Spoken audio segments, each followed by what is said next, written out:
Up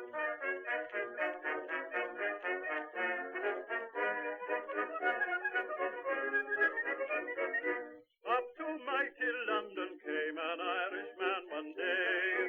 As the streets are paved with gold, sure everyone was gay. Singing songs of Piccadilly, Strand and Leicester Square. Till Paddy got excited, then he shouted to them there.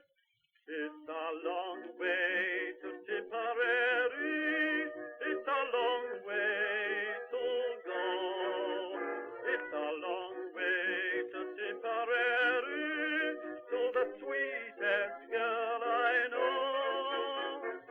Goodbye, Piccadilly, farewell, Leicester Square. It's a long, long way to Tipperary, but my heart's right there. Esto es Blistocast, no es Histocast, pero casi. Bueno, hoy, ¿de qué vamos a hablar en este Blistocast? Pues vamos a hablar con los miembros de Academia Play, aprovechando, pues ahora lo contaremos, una publicación que han tenido. ¿Y a quién tenemos aquí para hablar de Academia Play? Y ahora veremos qué es Academia Play. Pues tenemos a Javier Rubio Donce. ¿Qué tal, Javier? Buenas noches. Hola, ¿qué tal? ¿Cómo estáis? Muy bien, aquí preparados pues, para ver gente que hace cosas pues prácticamente en paralelo en YouTube a cosas que hacemos nosotros en podcast, ¿no? O sea, la verdad es que nos sentimos bastante identificados en el camino que hemos llevado, ¿no? Sí. Y también tenemos aquí a Andrés Conesa García. ¿Qué tal, Andrés? Hola, saludos, ¿qué tal a todos? Pues nada, aquí preparados para hablar con vosotros, para que nos contéis vuestra experiencia, cómo surgió el proyecto y ver que hay cosas que yo creo que tenemos bastante paralelismo. En fin. Bueno, ¿qué es Academia Play? Pues Academia Play, me corregís, es un canal de YouTube que se dedica a divulgar la historia.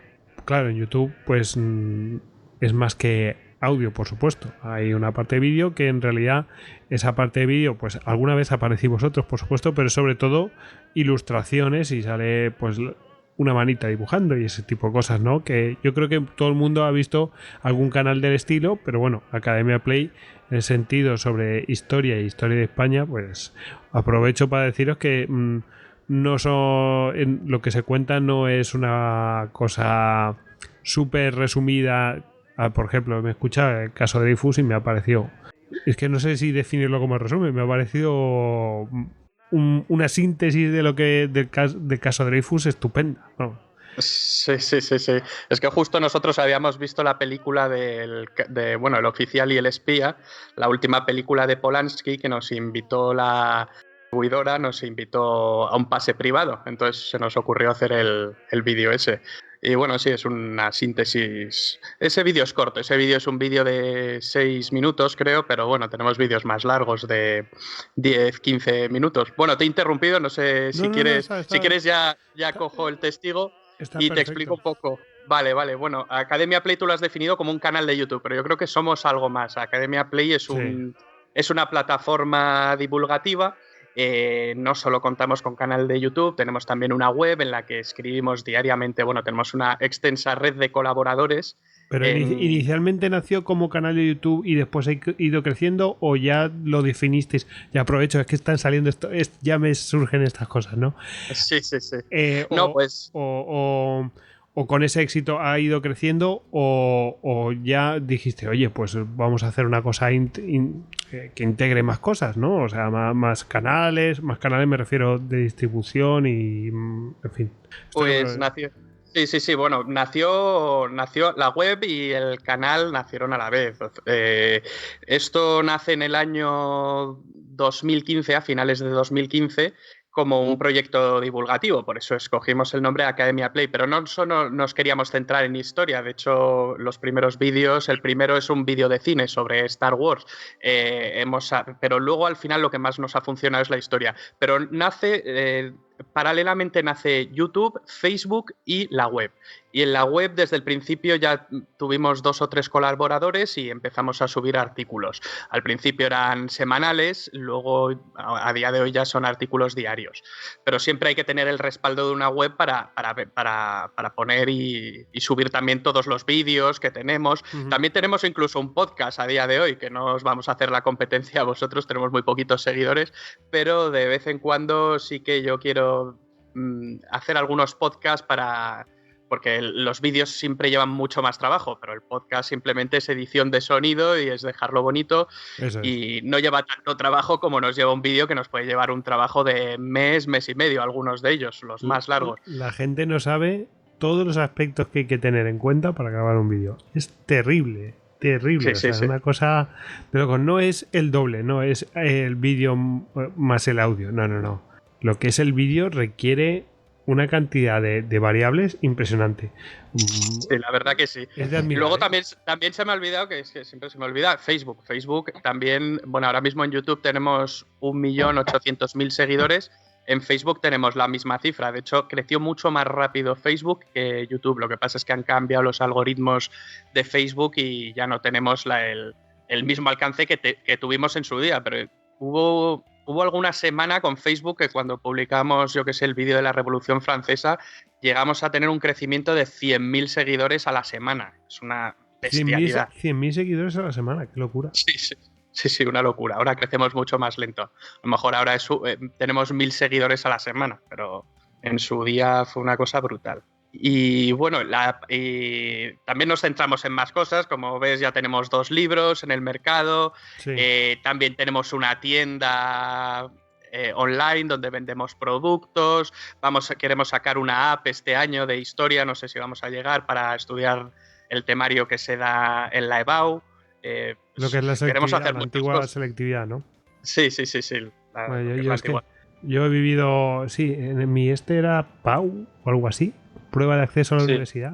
Y... Así también fueron las mías, van cambiando cada pocos años. Sí, porque ¿tú qué edad tienes? Yo tengo 38 años. 38 y entonces ya justo me pilló en la transición de la EGB a la... Sí, a mí también me pilló. Yo tengo 36, aunque yo fui el último en hacer COU en mi colegio. No sé cómo fue cambiando. Pues fíjate. Vamos, sí, fue una transición. Nosotros fuimos los primeros que hicimos el bachillerato. O sea, que era... El nuevo bachillerato, la LOCSE, ¿no? La LOCSE, eso es. Pues a mí no me pilló la LOCSE y eso que tú eres mayor que yo. O sea, que me imagino que la transición, porque bueno, yo soy de Madrid, no sé, dependía de la comunidad, a lo mejor. De algunos sitios, sí. Porque a mí yo me acuerdo que estaba en octavo y pasé directamente a tercero de la ESO.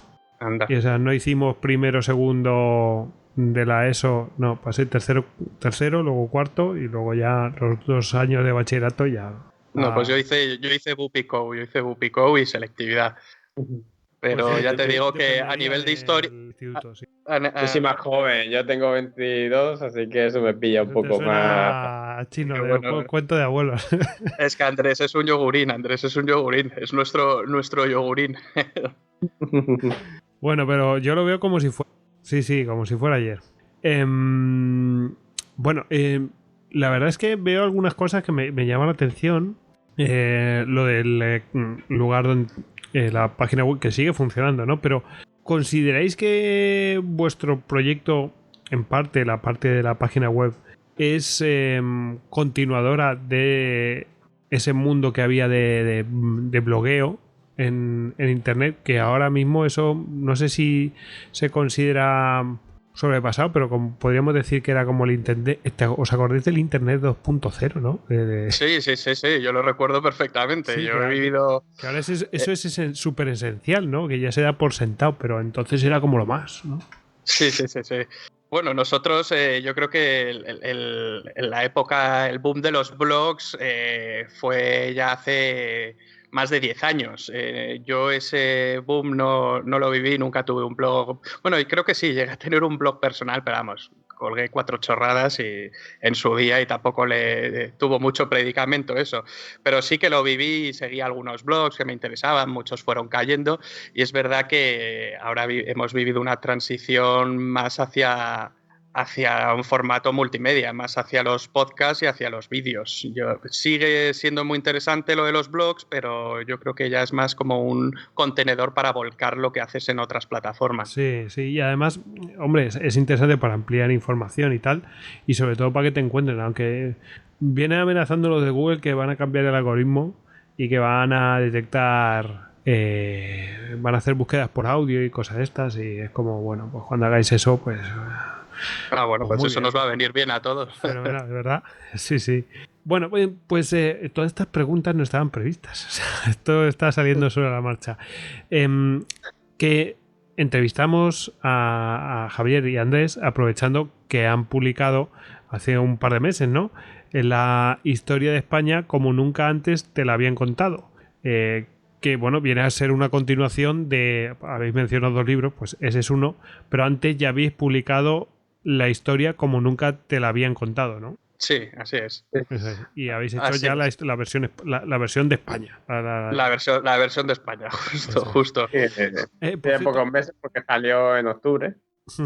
Sí, pues reciente. La otra es de un año antes. El otro libro es de 2018 ya. Sí, pero me refiero otoño de 2018, creo que... no, salió para la Feria del Libro, justo. Vale, o sea que tiene un 2018. Año y medio. Tiene un año y medio, sí.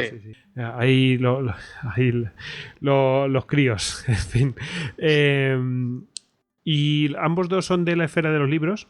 Sí, así es. Tienen un formato muy parecido, el tamaño es igual, tiene algunas páginas más el de Historia de España. El de Historia de España lo hemos dividido en 100 capítulos. El de Historia Universal tenía más que ver con los vídeos que habíamos hecho hasta ese momento de Historia Universal y los pusimos un poco en orden porque habíamos sacado grandes temas. La Primera Guerra Mundial, la Revolución Rusa, la Revolución Francesa, el Imperio Romano. Entonces los pusimos un poco en orden y luego pues nos sacamos al final varios apartados, uno de curiosidades históricas con unas infografías, otro de citas de personajes históricos importantes y otra que yo recuperé mis apuntes de la carrera, que yo estudié arquitectura y puse todos los esquemas que tenía de historia de la arquitectura y entonces también hice una sección, que fue un poco una sección personal, sí. Volveré a eso, a esto que estamos hablando, porque sí que me ha llamado la atención que había un par de menciones a temas de arquitectura. Digo, qué curioso, ¿no? Pues ahí se ve el pie de que coge a cada uno, ¿no? En fin. Sí, claro, sí. Bueno, vamos a volver a los inicios de Academia Play. Javier, pregunta para ti. Sí.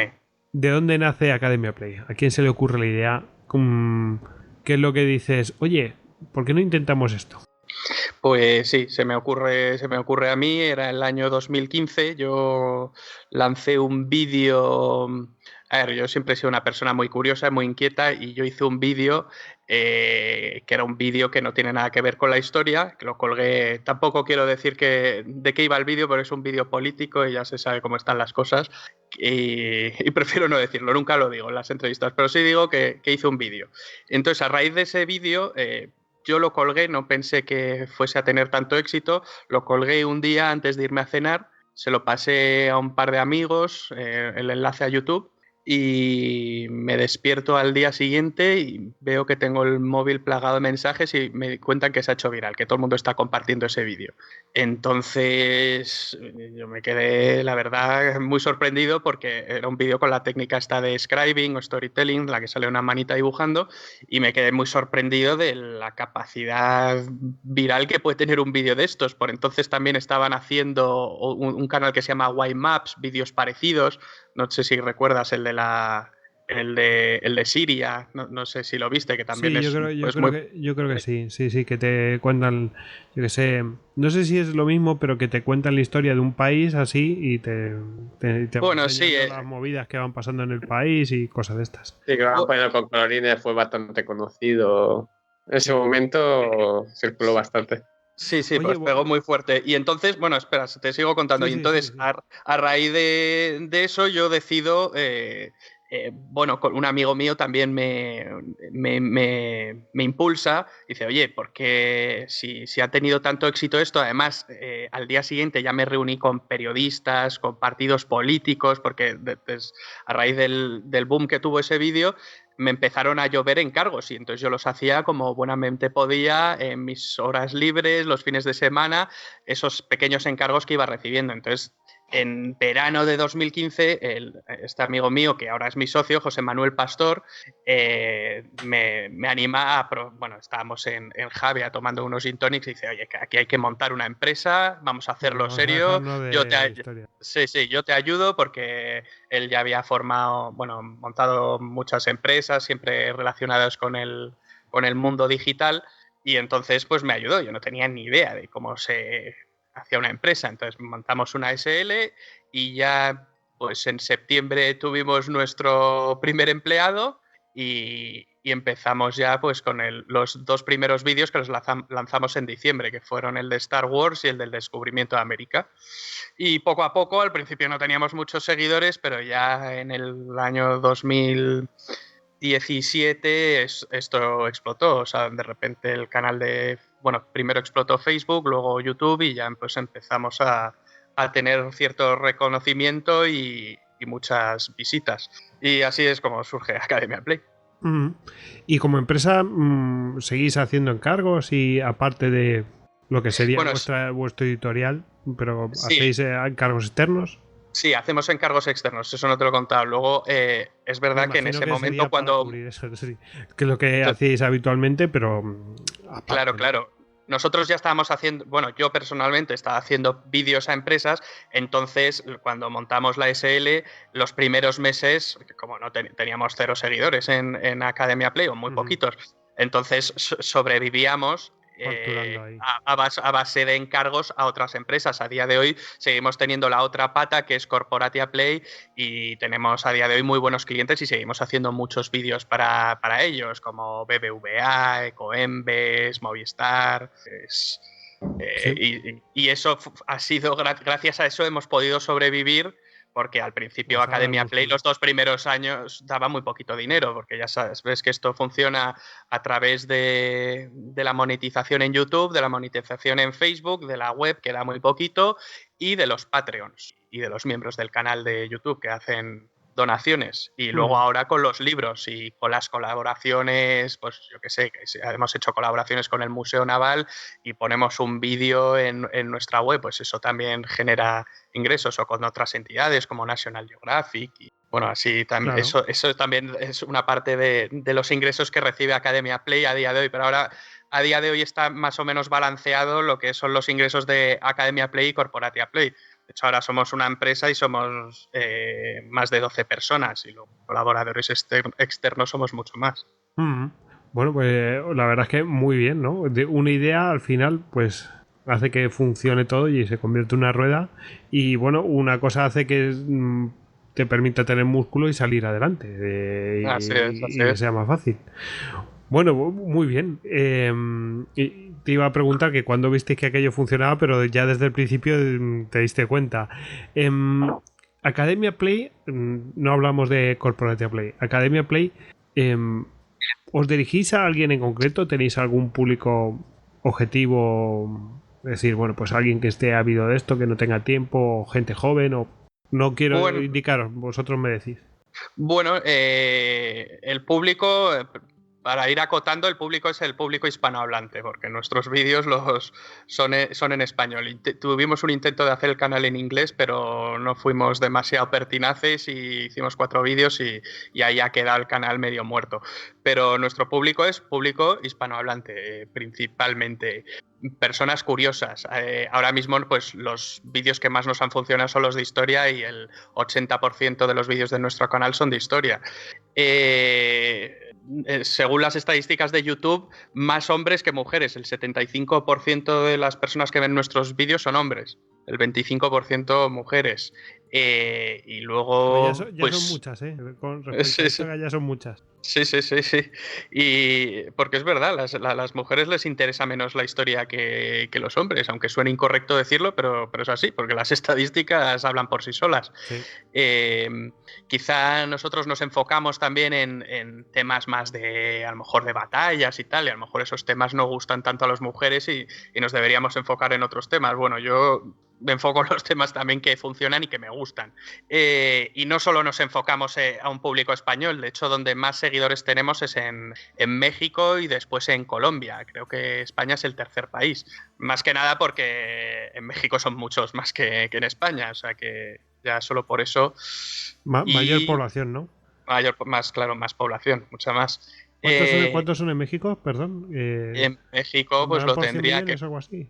Yo creo que por ahí, sí. No sé si son 80 millones o 100 millones, por ahí andará. A ver, hay que mirar el dato en Wikipedia. Uy, no, más. 129 millones, 130. 129. Pues fíjate. Sí. Fíjate, España somos 40 y pico, o sea que... Sí, no llegamos a 50, ¿no? No, 47, 48 tenemos que ser. Sí. Pues, 3 veces más que España, sí. Pues sí. Y los temas que lanzamos, bueno, el que más nos ha funcionado es la Segunda Guerra Mundial. Ese vídeo tiene más de 12 millones de visitas. De hecho, los temas de historia de España tampoco funcionan tanto, porque solo un pequeño porcentaje de nuestro público es español. Y hay temas que han funcionado más, como la Inquisición, por ejemplo. Pues ese tema gusta mucho dentro de España y fuera. Pero si nos ponemos a hablar de Isabel la Católica o de otros personajes de la historia de España, como por ejemplo Juan de Austria o Álvaro de Bazán, pues gente de fuera no le interesa lo más mínimo. Pero si tratas de Drácula, a tope, ¿a que sí? Eso sí. O sea, si tratas ahí a Vlad Tepes o alguno de estos, conocido, ¿no? Pues todo el mundo ataca.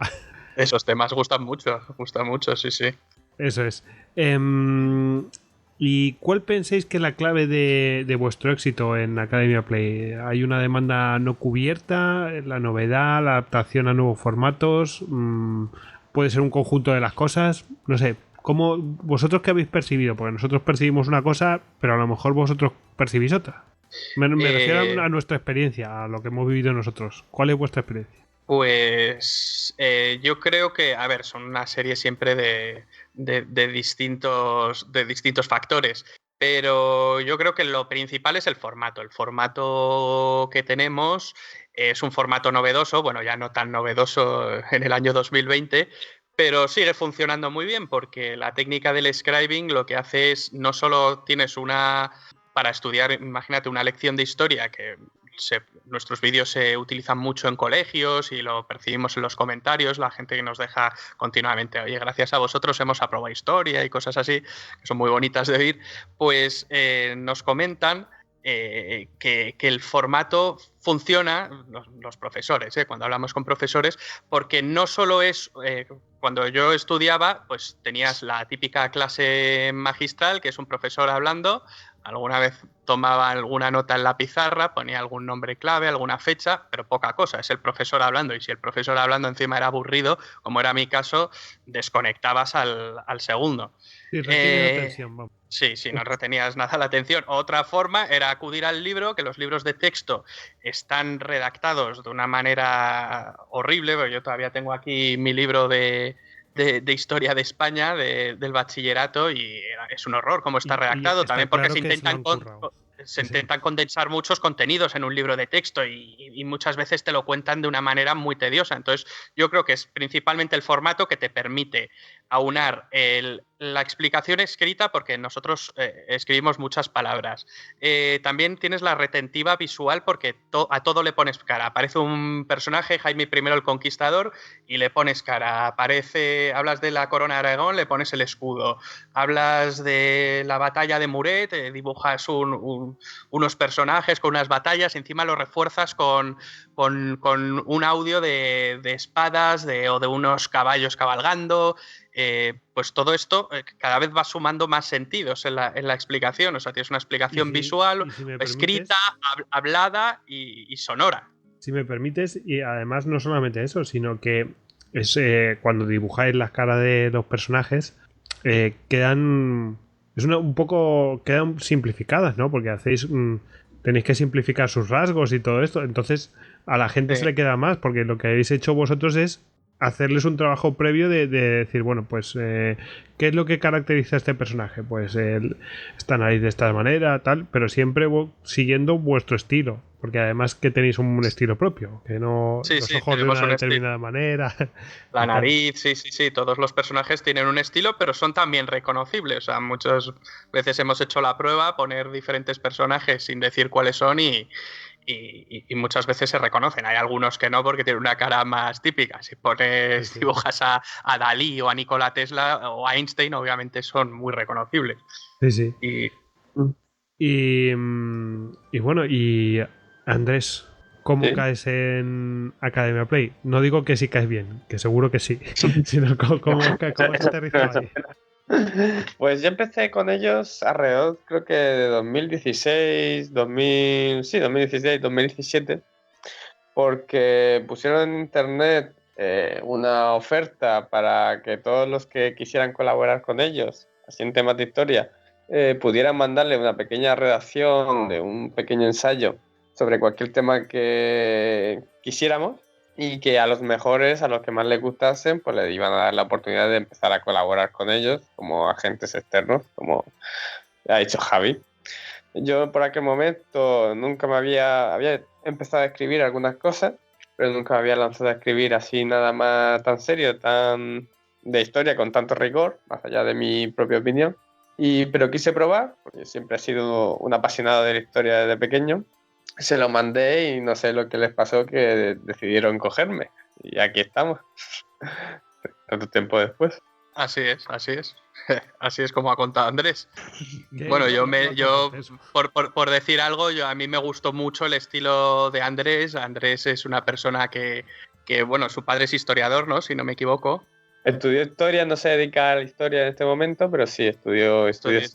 Estudió historia, es una persona muy culta para lo joven que es y luego tenía un estilo que escribiendo, pues a mí me pareció un estilo muy divulgativo, muy bueno. O sea, yo leía sus escritos y me recordaba al mejor Slava Galán o al mejor Reverte. Eran escritos con rigor, pero también... pues con las simplificaciones que hay que hacer cuando haces divulgación, que vosotros lo sabréis. O sea, no puedes ponerte en plan académico porque es que tú sueltas un rollazo que aburres a las ovejas. Hay que contar lo que interesa. De hecho, Andrés, a ti no te o sea, esto es una deducción mía. ¿A ti no te parece que eso es culpa bastante de tu padre? De que a lo mejor tu padre a ti te inculcó la historia y te la contaba de una determinada manera y tú te has quedado con esa manera en plan de, pues yo tengo que contar esta cosa, que es lo que realmente importa y no otro tipo de movidas? Sí, eso tiene bastante razón. Es decir, mi padre desde pequeño me hizo leer libros, sobre todo libros de historia, diferentes novelas, y me fue metiendo poco a poco el gusanillo de lo que era la historia, de aprender, de curiosear, de querer saber más. Fíjate que los libros que empecé a leer, que me los contaba mi padre, y después cuando pude leer yo por mí propio, eran, por ejemplo, la Odisea, la Ilíada, todos relacionados con la historia. Me acuerdo de grandes novelas de temática de historia que mi padre me iba introduciendo, iba leyendo, y me fue metiendo el gusanillo, así que la historia siempre está presente en mi casa y siempre ha sido una pasión, una afición que he tenido desde pequeño, esa curiosidad por saber más y por querer aprender poco a poco. Que me suena ya esto que estás contando, o sea, lo he vivido y lo estoy viviendo ahora, o sea, que es inevitable, los frikis de la historia somos así. En fin, bueno, voy a ir con las preguntas así chungas. Vamos.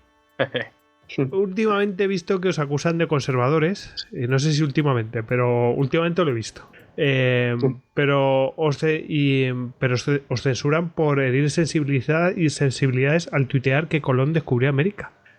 ¿Cómo lleváis estas cosas? No, bueno, eso contradictorias. eso pasó hace mucho y un periodista me contactó porque es verdad que no sé qué puse del descubrimiento de América, esto ya fue hace varios años. Y vi que en diferentes cuentas de Twitter le aparecía a la gente como este tweet puede herir sensibilidades. Entonces me imagino que lo habrían denunciado varias veces el tweet y lo habían puesto, pues no sé, los mecanismos estos de defensa que tiene Twitter y lo habían puesto en cuarentena. También nos pasó eso con el vídeo que sacamos de la Segunda Guerra Mundial, que recibió un aluvión de bots de cuentas filonazis que pues nosotros hablábamos del Holocausto brevemente en ese vídeo y decían, no, eso es el holocuento, eso jamás ha existido, tal, no sé qué, y te ponían a ensalzar a Hitler. Entonces, pues no sé, se debieron poner de acuerdo todas esas cuentas y nos llegaron a tumbar el vídeo. Luego, tras una revisión de YouTube, vieron que no tenía nada raro ese vídeo y a día de hoy lo tenemos visible en todos los países menos en Alemania. A lo que me refería es, por ejemplo, últimamente con lo del libro de historia de España, pues os acusan de una cosa, pero, sí, eso pero es anteriormente os estaban censurando y luego además os atacaban los filonazis y tal, y es como... sí, es que hay una mezcla de cosas. Ataques a lo largo de estos 4 años hemos recibido por todos lados. Nos han llamado fachas, nos han llamado progres, nos han llamado de todo. A lo que te refieres con lo de que nos han llamado lo que nos han llamado conservadores, eso viene a raíz de un artículo que publicaron en el Confidencial, que me llamó el periodista al Confidencial. Este periodista ya me había contactado hace varios años y escribió un artículo muy bueno sobre Academia Play y tal, pero claro, todavía no nos habíamos puesto a divulgar sobre historia de España. Entonces este periodista del Confidencial es un tío con una tendencia ya muy marcada, y entonces él quiso ver que todos los vídeos de Academia Play tenían una tendencia conservadora, y eso a mí ya me estaban atacando cuando publiqué el vídeo en Twitter bastantes cuentas diciéndome que era un facha, que no sé qué, porque claro, yo no soy una persona que haya comprado las tesis negro-legendarias y no hablo de la conquista de América en términos de genocidio ni cosas de esas, ni Andrés tampoco. Entonces, pues claro, eso a veces molesta. Y entonces habían visto que teníamos una tendencia conservadora. Esto también surge a raíz también de la polémica que hubo con María Elvira Roca Barea y Pérez Reverte, que fue ahí. De hecho, hay algunos tuiteros incluso que hay algunos periodistas que te están mirando incluso casi, no al extremo de Roca Barea, pero casi de ir poniendo frase por frase a ver si es correcto, no es correcto, intentando sacar de contexto todo lo que puede. Pero bueno, pues eso vino a raíz del Confidencial, y el periodista del Confidencial me llamó, estuve 1 hora hablando con él, me hizo preguntas absurdas como, es que tú no crees que eso de decir, eso de decir de enemigos del imperio suena un poco duro. Digo, bueno, suena un poco duro. ¿Eran enemigos del emperador, sí o no? ¿Enemigos del rey de España, sí o no? Claro. ¿Atacaban a la monarquía hispánica, sí o no? No sé, o sea, hay cosas Claro, o sea, es que el Imperio Español fue una potencia hegemónica en su momento y tenía enemigos, como lo tuvo también el Imperio Británico o lo tuvo el Imperio Francés de Napoleón, los romanos y la URSS y hoy lo tiene Estados Unidos. Es una pregunta absurda y tendenciosa. Claro, además, el artículo al que se ha referido Javier pone, pues, por ejemplo, nos tachan de conservadores por utilizar términos como Imperio Español. Sí, Imperio Español. Dicen que está en desuso el Imperio Español, y es que habían consultado previamente, antes de llamarme a mí me hicieron la llamada final, pero ya habían consultado a unas cuentas de unos expertos, que ellos titulan expertos, que son, bueno, chicos que han acabado la carrera de historia. No voy a decir sus nombres porque no me interesa lo más mínimo darles publicidad, pero pues en concreto uno que tiene una cuenta en Twitter con muchos seguidores y tal, pues había consultado con él y después decía que el Imperio Español está en desuso. Y luego intentaba también relacionar que todas las colaboraciones, porque en el canal también hacemos entrevistas y hacemos vídeos que llevan una firma antes, intentaba ver que todas las colaboraciones que habíamos Sí, hecho eso lo eran he con visto. gente con sesgo conservador. Y eso tampoco es verdad, porque es verdad que hay gente con sesgo conservador de la gente que ha colaborado con nosotros o hemos entrevistado, pero luego hay gente liberal como Fernando Díaz Villanueva, que es historiador y que también es podcaster, lo conoceréis. Sí. Y bueno, es una persona liberal, conservador. Yo soy amigo de Fernando y de conservador no tiene nada, pero nada. O Antonio Escotado, ya me dirás tú lo que tiene de conservador. O Pedro Insua, que es una persona que abiertamente dice que es de izquierdas, o León Arsenal, que dice lo mismo, y muchas personas hemos colaborado con personas de izquierdas, de derechas, liberales, conservadores, marxistas.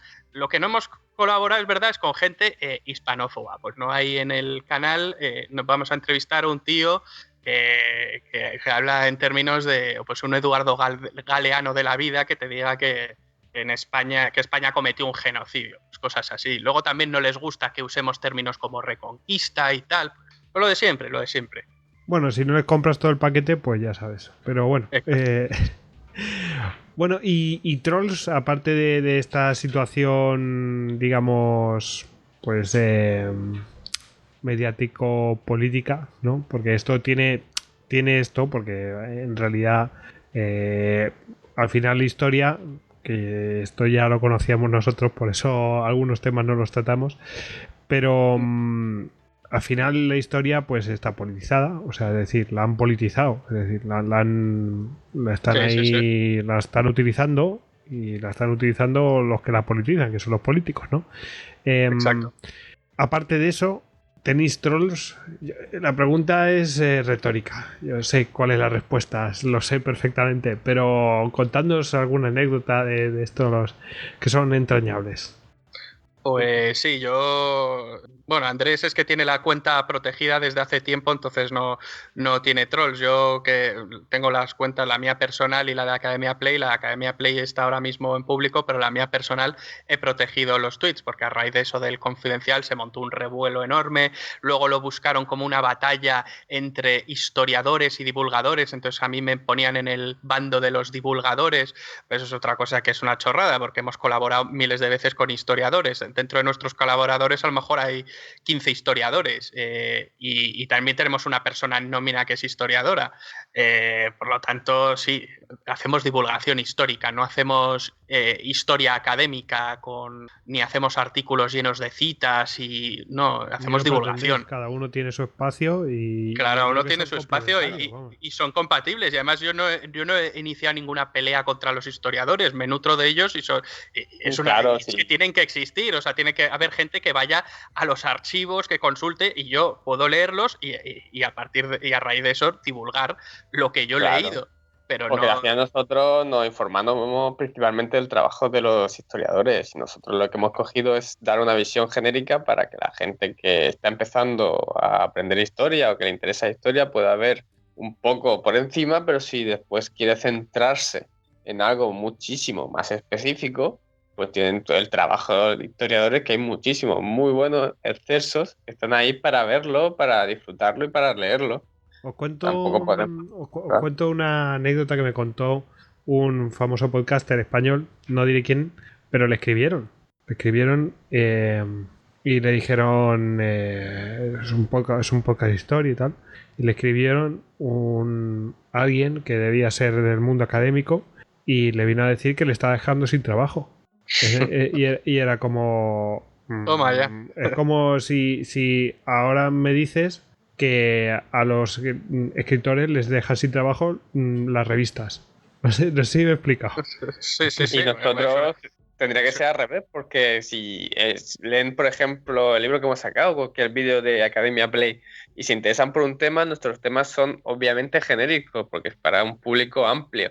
Pero si realmente le interesa ese tema, irán a buscar un libro mucho más específico de un historiador para poder seguir. Es que es una cosa absurda. Es que yo no creo que nosotros dejemos tanto los youtubers como los podcasters sin trabajo a historiadores como John Elliot o como Henry Kamen o como Stephen Page. Sí, se le enganche. Es como decir que ahora las películas de Marvel están dejando sin trabajo a los que hacen cómics porque la gente va al cine a verla, digo, ¿no? Habrá a lo mejor mucha gente que nunca había visto un cómic, que haya visto la película y le interese saber de dónde vienen esos personajes. Seguro que se venden ahora mucho más cómics que desde que salieron las películas. Estoy absolutamente convencido y de hecho me gustaría saberlo. De hecho, hago a los amigos de Luces en el Horizonte y la órbita Endor, les voy a hacer la pregunta. ¿Es así? ¿Ahora se venden más cómics? ¿Podéis consultarlo? ¿Se venden más cómics que antes de salir todas estas pelis de Marvel y tal? A ver, es lo que sale. Bueno, lo averiguaremos. Pues, sí, seguro que sí, estoy convencido. Ya nos dirás. Sí. Bueno, los trolls de todo, ¿no? Ahí ha habido de todo. Pero, bueno, claro, es que tenéis vosotros a nosotros todavía no nos ha pasado, porque no nos han hecho un artículo en el Confidencial. Oye, os podéis sentir privilegiados, porque si recibís ahí un ataque a Dominen a vosotros, pues genial, ¿no? O sea, eso quiere decir que algo estáis haciendo bien, ¿no? Sí, no, además fue muy bueno porque mientras atacaban el libro y mientras más lo atacaban y en el momento en que yo protegí mis tweets y tal, y me estaban pues una horda atacando día y noche, yo ya bloqueando, estaba ya mi mujer hasta las narices de que yo estuviese ahí con el Twitter, pero claro, yo estaba ahí que no me esperaba tal avalancha de quejas por lo que hacemos. Pues lo curioso fue que esa semana el libro, miré los resultados en Amazon y estaba entre los 10 más vendidos, entre todas las categorías. Y es un libro que se está vendiendo muy bien. A día de hoy está entre los 100 primeros, pero en ese momento estaba justo entre los 10 primeros. O sea, lo que importa es que hablen de ti, más que hablen mal o que hablen bien. Eso es publicidad gratuita, así que se lo agradecemos profundamente lo que están haciendo por nosotros. Desde aquí hago un llamamiento y un agradecimiento a nuestros trolls, porque les agradezco enormemente que hayan colocado nuestro libro entre los 10 más vendidos. Sigan así, por favor. No me acuerdo quién era el personaje famoso que dijo que hablen bien o mal de ti, pero que hablen. Sí. Puede ser Dalí, ahora mismo. Esa es una de esas citas que a lo mejor es difícil trazar, pero yo creo que se ha dicho muchas veces. No yo sé creo si que era una actriz o algo así. Puede ser. Me sale Bárbara Streisand, pero sé que no era ella. Pero bueno, el efecto Streisand está ahí. Si no el efecto Streisand, justo. Si no fuera por el efecto Streisand, ¿quién se acordaría de Bárbara Streisand? Ojo. Bueno, vamos a ir ahora con el libro, pero quiero haceros una última pregunta respecto al tema de YouTube, porque es un tema que lo habéis mencionado, de hecho, y es un tema que está de bastante actualidad porque sigue escociendo, y yo creo que va a seguir escociendo porque como al final, como se tienen los huevos siempre en el mismo cesto, por ejemplo, en el mundo del podcast, a nosotros pues nos han dicho, bueno, ha habido muchos debates y tal, y incluso a nosotros nos han mencionado, es que claro, aquí en el podcast lo que hace falta es un YouTube, y eso era cuando YouTube repartía más pasta, ¿no? Y yo desde el principio dije, mira, es que no creo que sea así las cosas, porque es que mañana te cambia las condiciones de YouTube y tal cual. Tacatá. O sea, ¿cómo os afectó a vosotros el tema del cambio de la monetización, de la publicidad? ¿O realmente era una parte mínima de lo que hacéis vosotros?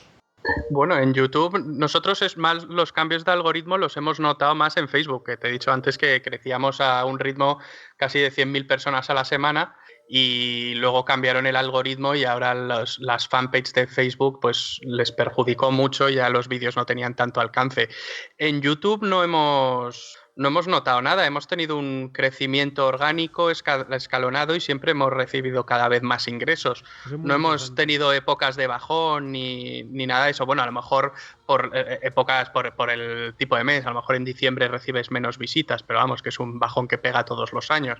Y en enero se empieza a recuperar, pero no hemos notado nada. Porque vosotros tenéis ingresos por la publicidad que se recibe en YouTube. O sea, ¿monetizéis los vídeos, por ejemplo? Sí, claro, sí. Nosotros tenemos... No habéis notado nada, ¿no? Eso quiere decir que a lo mejor estáis en otro escalón, porque es que por lo que cuentan es los que no están en un escalón bastante alto, esos realmente no han recibido mucha publicidad y por lo tanto pues se han ido un poco a la porra. Entonces vosotros por lo menos estáis en cierto escalón y da la impresión que os habéis salvado de eso. O sea que muy bien. Pues Pues puede ser. También no sé cómo funciona el logaritmo, la red neuronal de YouTube de búsqueda. Sí que han hecho experimentos y pruebas. Un mes sí que notamos que bajamos, pero luego volvimos a subir. La verdad es que, claro, cuando tienes un canal ya tan grande con tantos seguidores, esas fluctuaciones a lo mejor las notas menos. Pero... Y la verdad que también nosotros tenemos un canal que los vídeos que subimos son atemporales, no somos un canal que suba una noticia o el último estreno de una película o tal, sino que tú nuestro vídeo de la Segunda Guerra Mundial lo puedes ver hace 4 años o lo puedes ver dentro de 10 años, va a seguir siendo el mismo.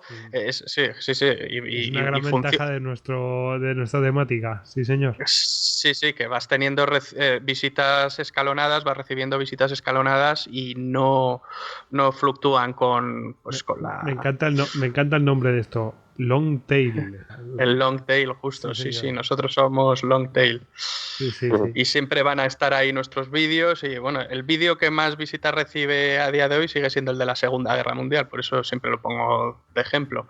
Fíjate, a nosotros el que más ha recibido ever, y ya porque también tiene bastante tiempo y porque por desgracia pues de vez en cuando sale, es el de yihadismo.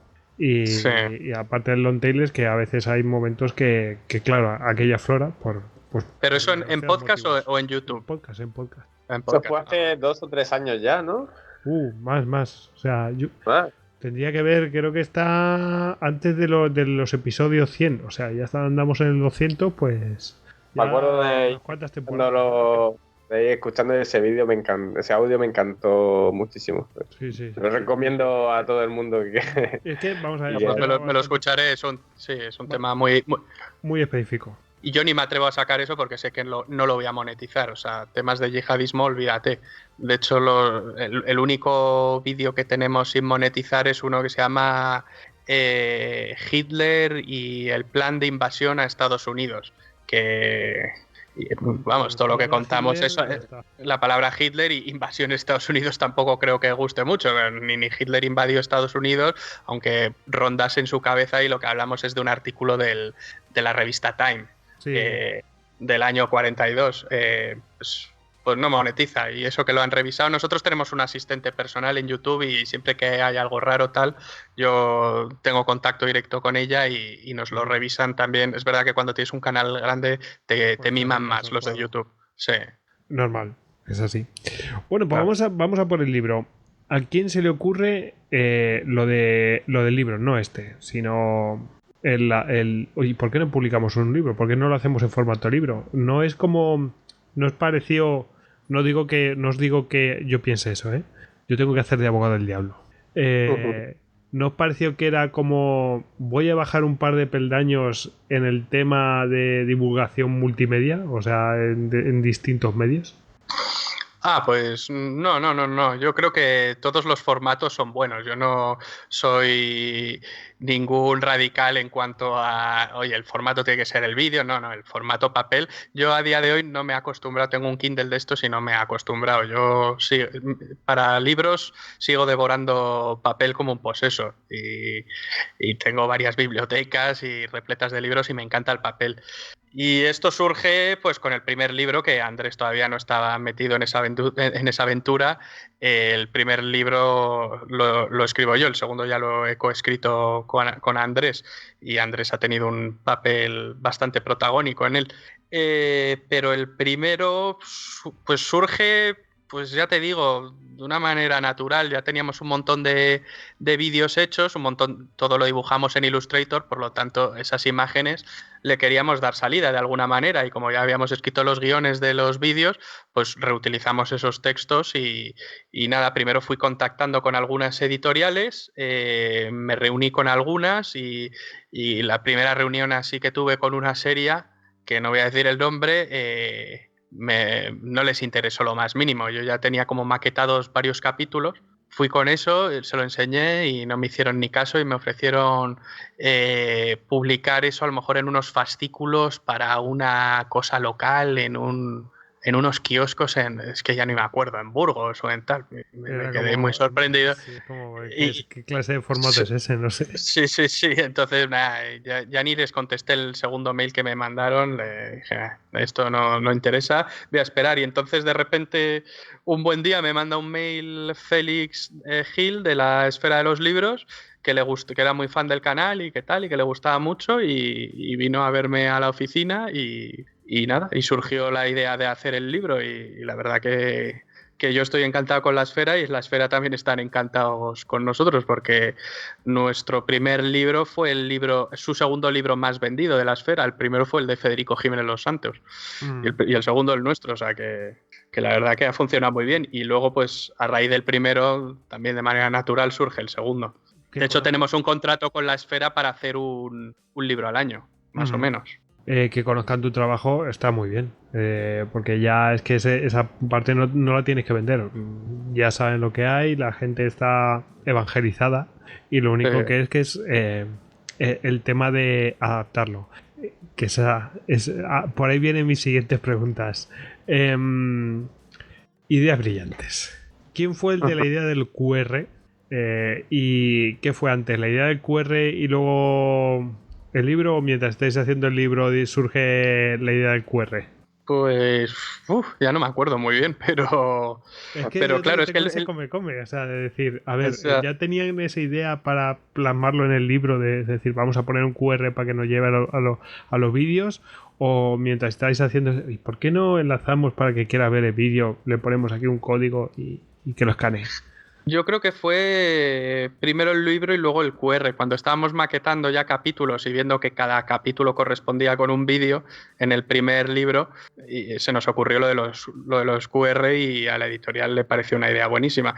Luego en el segundo libro no hay un QR por cada capítulo, porque lo que hemos hecho es que de algunos temas que hemos sacado sobre Historia de España vídeo, pues en el capítulo que corresponde te pegamos ahí un QR, pero vamos, hay 100 capítulos y no sé cuántos QR hay, a lo mejor hay como 15 o 20, no me lo sé muy bien. No pasa nada, para futuras ediciones, pues si van saliendo vídeos, pues se irá incorporando. Lo hemos hecho, en la tercera edición ya hay algún código QR más. Sí. Es lógico, es un cambio pues menor, no es un cambio gordo de maquetación, y se puede hacer, eso es. Sí. Bueno, una cosa que me ha sorprendido es que, yo os pregunto a ambos, una cosa que me ha sorprendido es que combina aspectos que podrían considerarse pues troncales con otros que parecen que son secundarios, pero que en realidad lo que hacen es enriquecer y dar una idea mejor de esos aspectos de esos temas troncales, ¿no? Como, o sea, digamos, están los principales, que hay que mencionarlos, por supuesto, pero luego hay otros que son más secundarios, que a mí me ha sorprendido que salieran, ¿no? Porque a lo mejor yo tenía la idea de que era un libro como de resumen, ¿no? De la historia de España, que por supuesto tiene una capacidad de luego entrar en eso, ¿no? De síntesis brutal. Pero vamos, a mí me parece muy interesante, porque lo veo ideal para entender rápidamente un tema. Es decir, lo complementa muy bien y realmente te haces la idea de lo que está pasando, ¿no? ¿Esa era vuestra intención inicialmente? O sea, de complementar para que la gente se haga mejor la idea sobre tal época. Por ejemplo, cuando habláis de la moneda del dólar, ¿no? Sí, el real de A8, sí, hay algo. Eso no es necesario quizás para hablar de la historia de España, pero sí que te habla muy a las de primeras, ya te viene, oye, pues esto es importante, porque nuestra moneda debía ser bastante poderosa para que la adopten, ¿no? Pues claro, pues sí. Por ejemplo, se me ocurrió a mí, yo tenía en la mente que quería escribir el libro que siempre hubiera querido tener cuando era pequeño. Y de hecho, como Javi ha dicho, el libro se compone de 100 capítulos, 92 son alrededor de 90-92 son de la historia de España en orden cronológico, y después hay una serie de 6-8 capítulos que tratan temas transversales que podrían, como bien has dicho tú o yo, parecer circunstanciales, pero que si los conoces puedes entender mucho mejor cómo era la sociedad del momento, cómo se comportaban, aspectos claro. Está, por ejemplo, el de Real de A8, creo que hay uno sobre el judaísmo, diferentes aspectos, el Camino de Santiago, aspectos trascendentales para comprender cómo era la sociedad, datos curiosos, para que se puedan influenciar más y entrar más en el libro de forma mucho más fácil. Yo fui muy pesado con lo de los 100 capítulos, porque es una... Bueno, parece como muy marketingiano, maldita palabra lo de marketingiano, pero lo de los 100 capítulos es una cifra redonda. Y yo, cuando Andrés se puso a escribir, porque Andrés ya previamente había escrito como empezó desde la prehistoria a escribir una cosa que en nuestra web que se llamaba Érase una vez España. Entonces, a raíz de eso empiezan a surgir los primeros capítulos. Y entonces yo a Andrés le dije, ponte a escribir, yo me pongo a escribir la parte final del libro y tú empiezas por el principio. Y luego, pues, Andrés escribió los primeros 88 capítulos, creo que son, luego yo los siguientes, y luego lo que hice es yo... rehice algunos capítulos de Andrés, ya una vez yo me los había pasado y les di una vuelta a algunos, unifiqué un poco estilos, y ya fuimos añadiendo todas las imágenes. Así fue un poco como surgió, pero yo fui muy pesado con los de los 100 capítulos, porque si no Andrés se hubiese ido a 150 capítulos. Yo le dije, no, tienes que ir a 100. De hecho, él ya había escrito los 50 primeros y todavía no había llegado a los Reyes Católicos. Yo le dije, oye, ahora te tienes que dar mucha prisa. Pero también me gusta que haya sido así, que eso ocurrió de una manera fortuita, porque los primeros capítulos, la prehistoria, no es propiamente historia de España. O sea, ha ocurrido en la península ibérica, hablamos de Atapuerca, de Altamira, pero no es propiamente historia del pueblo español. Luego tampoco la época de las guerras púnicas o la época de Roma, todo eso se pasa muy por encima, pero luego Andrés empezó a escribir ya a partir de los visigodos también los pasa muy rápido, se los ventila en un capítulo o dos, yo creo que es en un capítulo, pero luego ya a partir de la Reconquista sí que se empieza a detener mucho más y empieza a ver el lado cristiano y el lado musulmán y empieza a pausar un poco la narración. Y a mí me interesa también que sea así, porque muchas veces los libros de historia de España, que yo tengo muchos libros cortitos de historia de España, se centran mucho en lo que pasa a partir de los Reyes Católicos y todo lo demás se lo ventilan muy rápido, pero yo creo que la génesis de España es muy importante también lo que ocurre en la Reconquista. Claro, porque como dice Javi, muchos libros empiezan en 1492 o en 1468, cuando se van a unir Castilla y Aragón, pero ¿cómo hemos llegado hasta allí? Pues entonces es muy interesante saber, al menos yo lo creía, saber pues Castilla de dónde viene, cómo se ha formado, Aragón, y también los musulmanes, qué ha pasado de esa presencia musulmana que ha sido tan importante para que España salga y haya sido como haya sido.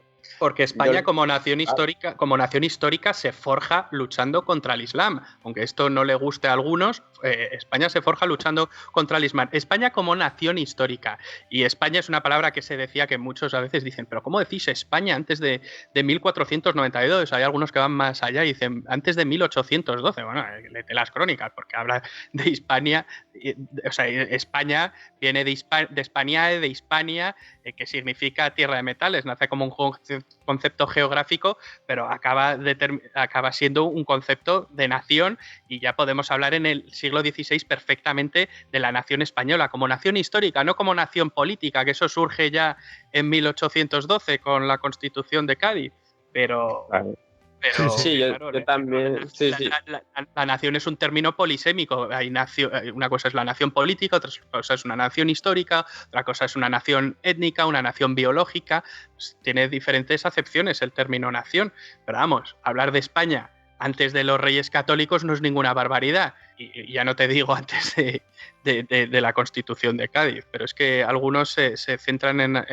Yo ahora estoy pensando en los trolls que están todo el día atacando con lo de España. Es que parece que les moleste que digas la palabra España, pero es que se decía. Es que ponte a ver las crónicas de la Reconquista, hablaban continuamente de España y querían recuperar la Hispania perdida, la Hispania visigoda. Claro, Alfonso VI en la época del Cid decía que era el emperador de las Españas y de las tres religiones. Isidoro de Sevilla hablaba de la Gran España. Es decir, la palabra España ha existido siempre, como también existía, por ejemplo, en Francia sigue un camino similar, en Italia. Es decir, existía el sentimiento italiano antes de que se conformara Italia.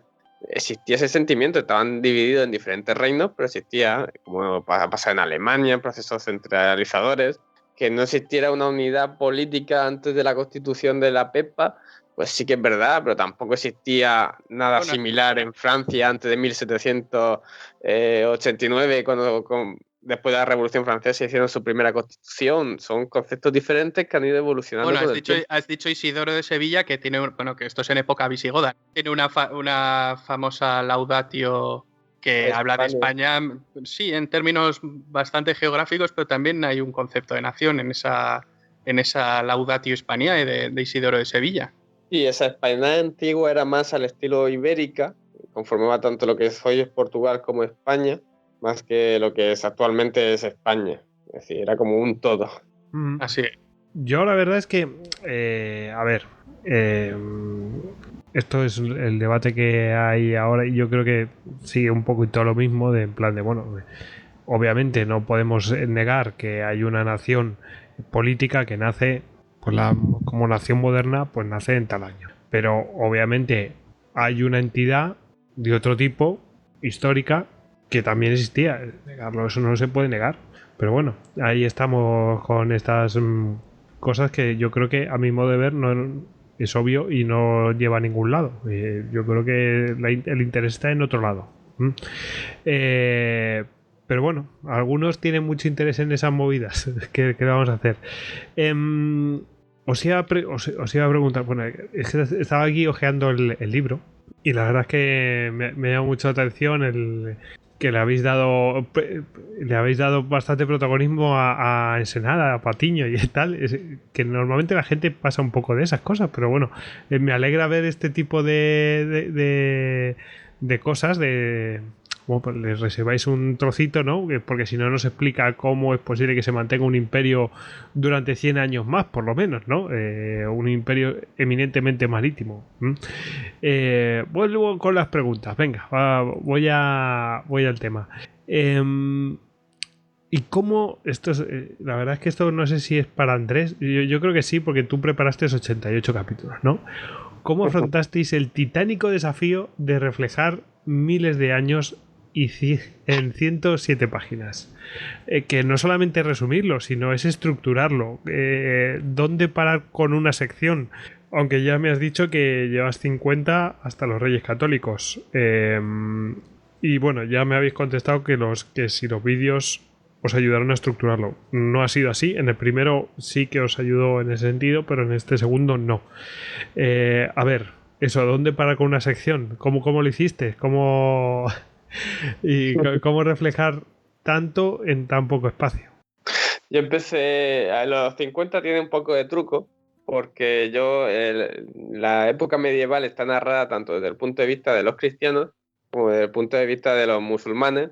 Una forma de decir que españoles, o al menos íberos, eran todos. Cada uno tenía su forma, su otra, y también muchos libros pasan de puntillas por cómo se vivían en el periodo musulmán, y se centra mucho más en el cristiano, porque al final es lo que prevaleció. Pero bueno, quería reflejar aquí hay 3 o 4 capítulos por lo menos dedicados a los musulmanes, pero bien, o sea, a la última parte de los musulmanes. Sí, a los musulmanes habrá al menos unos 20 capítulos, sí, que tratarán más o menos. Y cómo afronté, pues la verdad que me pareció un reto bastante grande, porque sobre todo cuando me vi con todos los libros, con toda mi bibliografía, buscando información, buscando cosas, y había un montón de cosas que quería meter. Cogía, por ejemplo, mi biblioteca, que tengo mi habitación es una biblioteca prácticamente, y cogía un libro, por ejemplo, de Hugo Cañete y veía las aventuras que pone de los tercios. Y decía, ¿cómo es posible que no pueda poner un comentario sobre esto? Y después veía un libro de Lava, veía un libro de Pérez Reverte y me explicaba tan bien, todo tan perfecto, pero tantas cosas. Digo, al final me cogí, me centré, empecé a ver, eliminando lo más específico, los detalles más grandes, las fechas, porque un público que se acerque por primera vez a un tipo de libro así, o que quiera refrescarse algo, lo que quiere es que se le explique fácilmente. Por eso, por lo que el libro tiene un... Es verdad que fechas salen, excepto cuando hay algún párrafo que sí que es verdad que sí sale, que se dan datos. Yo que sé, pues Claro. 4.000 soldados, por ejemplo, estoy leyendo, de los 54.000 soldados que poseía el duque de Alba en 1573, pero es un párrafo dedicado a datos. Pero el resto no es así, el resto es explicación y, o sea, que no Claro. datos puros y duros, vamos.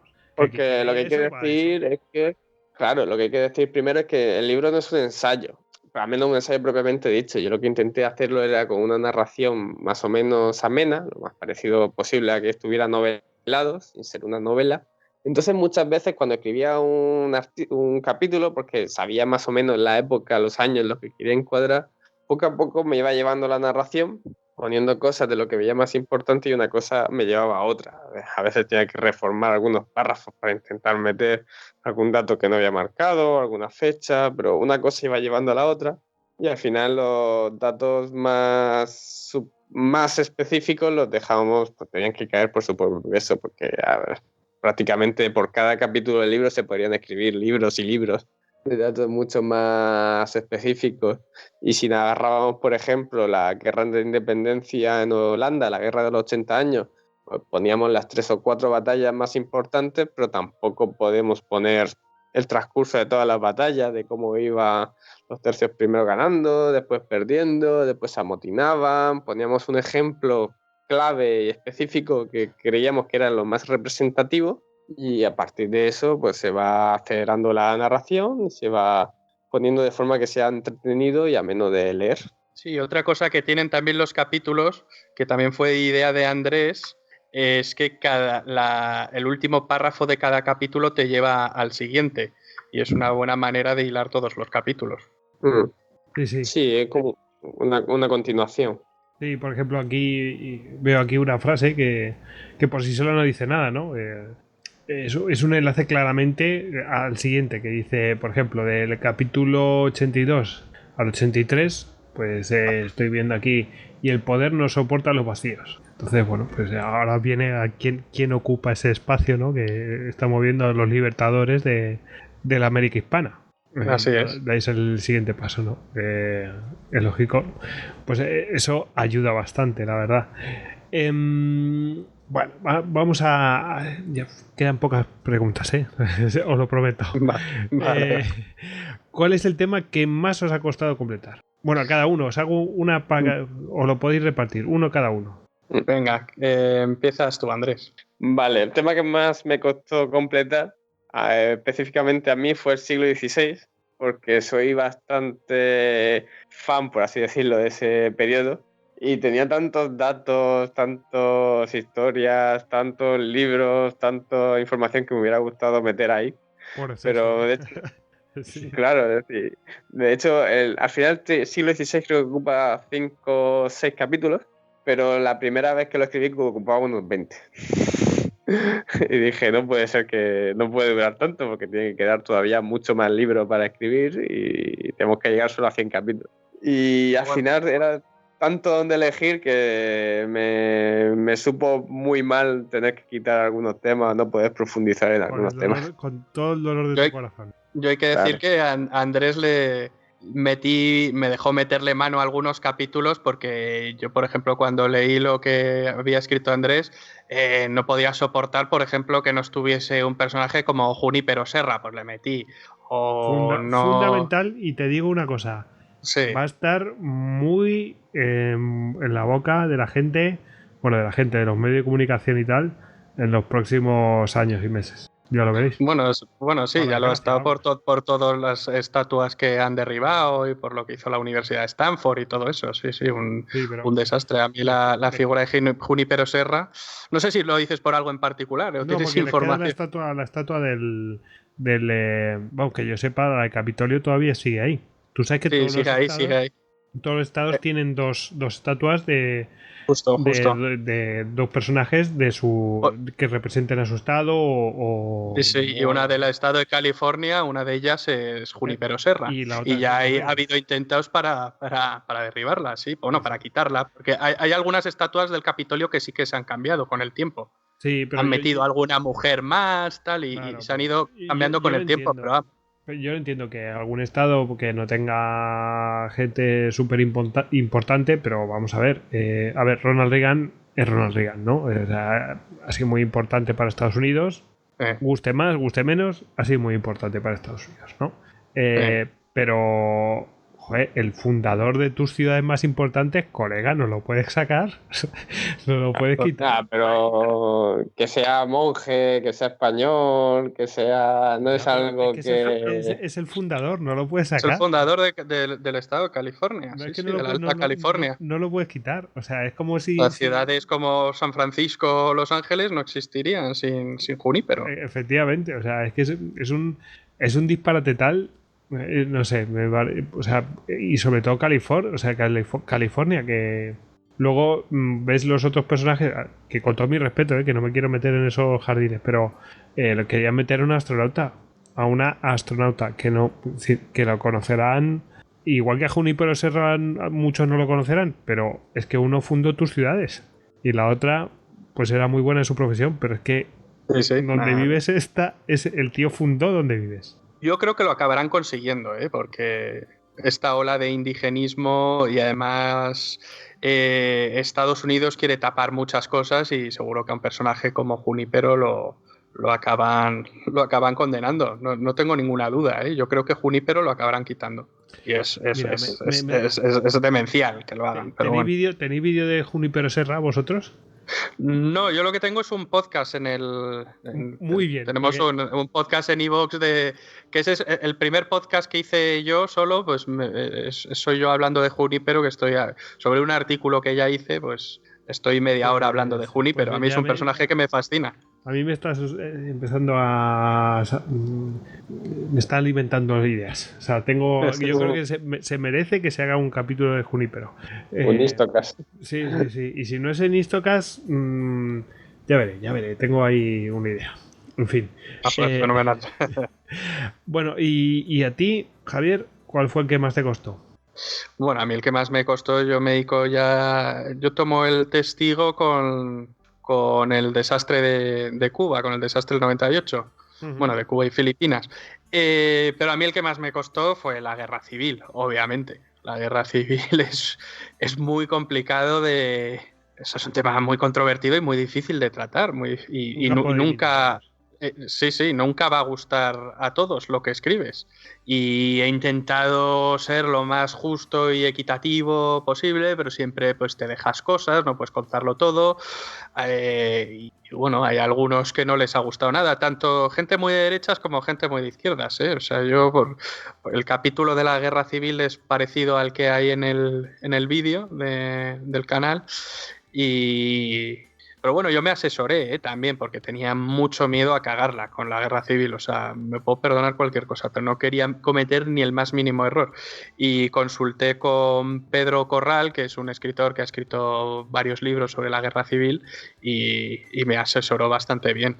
Y bueno, es un vídeo que yo tenía miedo que iba a tener a lo mejor un porcentaje grande de dislikes o no me gusta, y la verdad que no, el ratio es bastante bueno. O sea, siempre tenemos los haters y los trolls se hacen notar mucho en los comentarios, en plan, ¿cómo no? Pues a lo mejor los de derechas, ¿cómo habéis omitido el bombardeo de Cabra y habláis del bombardeo de Guernica? Tal, pues eso no gusta a unos, o otros comentan, ¿cómo podéis decir que la República se estaba tambaleando, tal, este tipo de cosas? Pero vamos, que en general los comentarios han sido bastante positivos, por lo que estoy bastante contento con el resultado.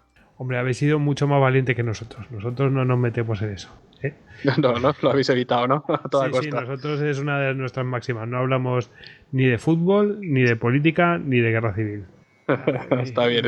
Hemos sobrevivido durante casi... ¿Y sobre la conquista de América sí que lo habéis tratado? Fíjate, de conquista de América hemos tratado de las batallas de Colón. Que Colón fue allí y también repartió estopa y cosas de estas.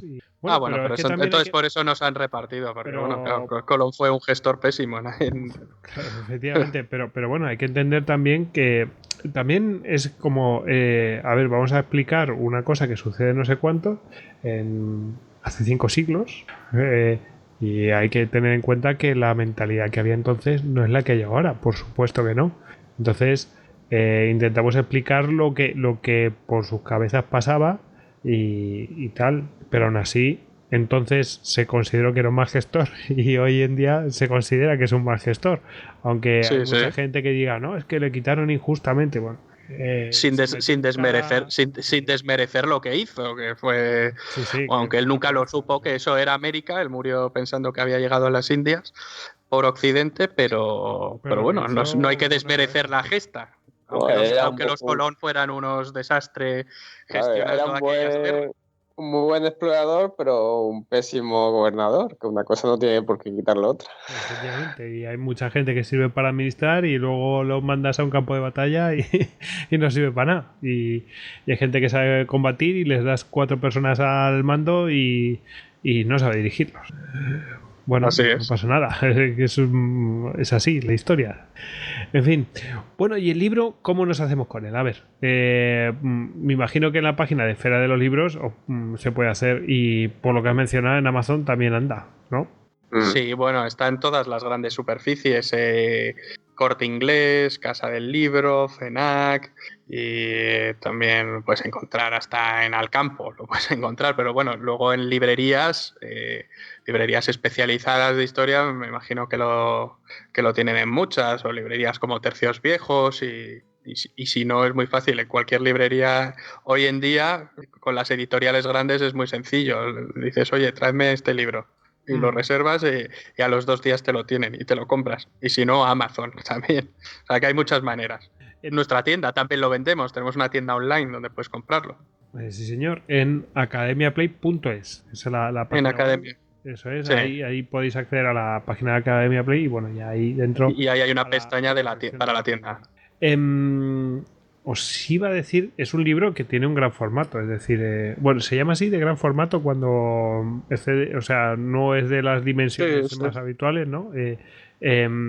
Y yo al principio me lo imaginaba con tapa dura, pero lo cierto es que para leerlo bien, a lo mejor conviene que no sea tapa dura, y veo que es un libro que es fácil de manejar y consultar, es decir, no es un libro pesado ni nada de esto, es decir, que lo que creo que he visto algún vídeo de algún componente vuestro que dice, a mí lo que más me gusta de este libro, me dice, es que si tengo que enterarme de un tema, lo abro y me leo la sección que toca y me entero de ese tema.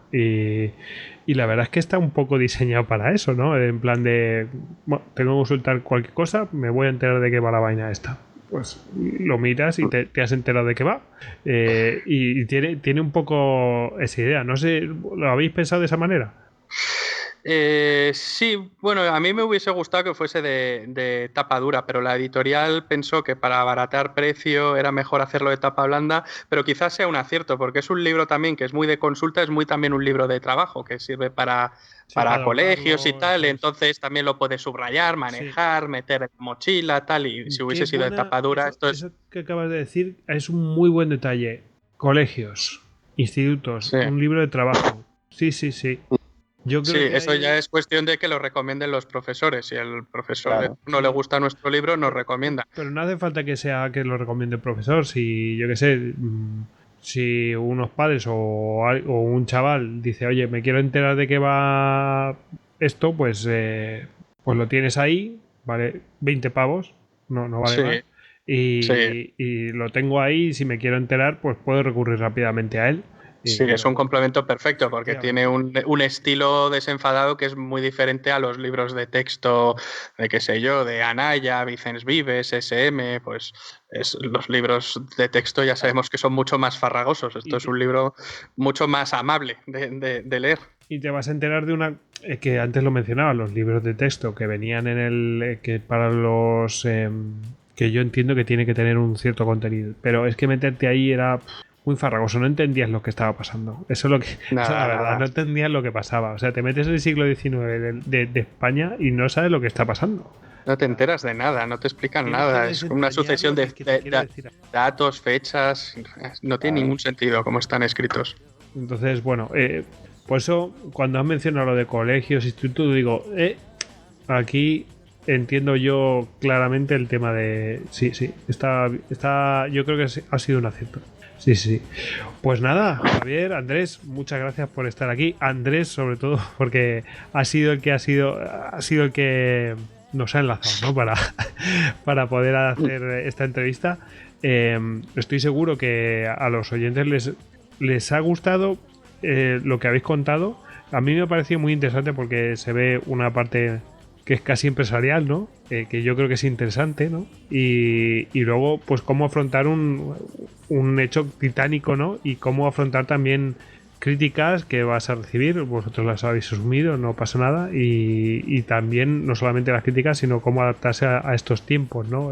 Tanto en el tema de las críticas a los trolls, sino también en los contenidos. Creo que es una cosa muy interesante y os felicito una vez más por el éxito que han tenido vuestros 2 libros y por el éxito que tiene vuestra plataforma, no solamente canal, ¿no? La página web. La verdad es que sobrevivir 5 años no es poco, ¿eh? Con lo rápido que van las cosas a día de hoy, es la leche. Así que os felicito de nuevo. Muchísimas gracias y gracias por la oportunidad y ha sido un placer esta conversación. Sí. Muchas gracias, Goyo, y por lo que has dicho, yo es que no sé si lo he comentado antes, pero siempre he sido aficionado y he escuchado Histocast desde hacía muchos años, así que se ve que me empapé un poco de cuando decíais en algunos programas que esto de ayudar a difundir la historia era una cosa de todo. Me puse a ello y aquí estamos. Bueno, es verdad eso que dice Andrés, y de hecho en la bibliografía también incluimos una sección de podcast y ahí estáis los primeros. Sí, cosa que os agradecemos, de verdad. Además hay una sección dentro de la bibliografía, hay una sección dedicada a los podcasts, que hay podcasts ilustres, ¿no? Que tenemos. Sí, estáis los grandes ahí. Sí, dedicados a la historia. La verdad es que estar entre esos 5 está muy bien. Así que como representante de Histocast, pues os agradezco que figuremos en la bibliografía. Muchas gracias. Muchas gracias a vosotros. Muchas gracias a vosotros. Bueno, pues os deseo la mejor de las suertes con este libro y por supuesto en vuestra andadura en los próximos meses y años, y seguro que volvemos a hablar, así que bueno, es cuestión de tiempo. Estamos en contacto, nos seguimos, como se dice. Exactamente. Venga, fenomenal. Venga, un saludo. Un saludo a todos. Hasta luego.